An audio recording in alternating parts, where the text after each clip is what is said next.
Good evening. Tonight we have learned Bruce Jenner, an Olympian and TV star who has spent much of his life in the spotlight, has spent his entire life secretly as a woman. News Channel 20's Lindsay Hess joins us now in studio with how the interview with Diane Sawyer is adding to the conversation of gender identity. Lindsay.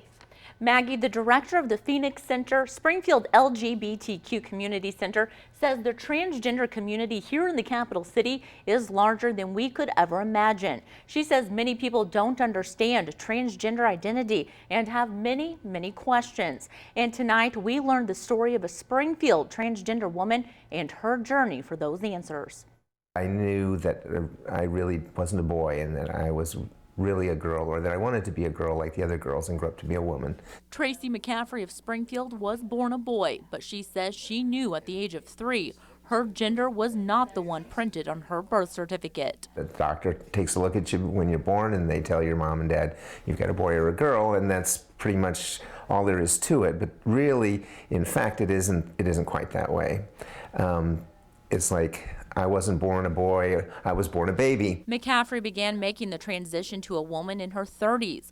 In 2010, she changed her name and began living full-time as a female. When I transitioned at work, some of the women were a little leery using the ladies' room with me, but I just used the ladies' room for the same reason anybody does. McCaffrey was born in the 60s when being transgender was mostly unaccepted.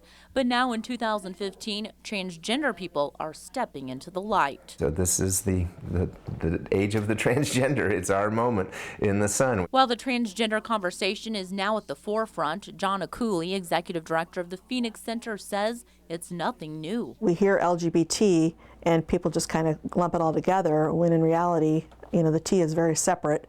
And I think that while the LGB part has made a lot of progress, I think the T is very misunderstood and misrepresented. One misunderstanding, gender identity is different from sexual orientation. It's got nothing to do with who you're attracted to or that sort of thing. It's simply how you feel about yourself and the way you want the world to perceive you. McCaffrey says the transition process can be scary, especially for kids and teenagers. That's one reason why she's telling her story. Really getting the word out and raising awareness is very important, and I'm proud of who I am, and I'm proud to share that, and I'll tell my story to anybody who's interested. It's just, a great thing. Tracy McCaffrey says she hopes people are understanding and respectful of Bruce Jenner's situation as she begins her life as a woman.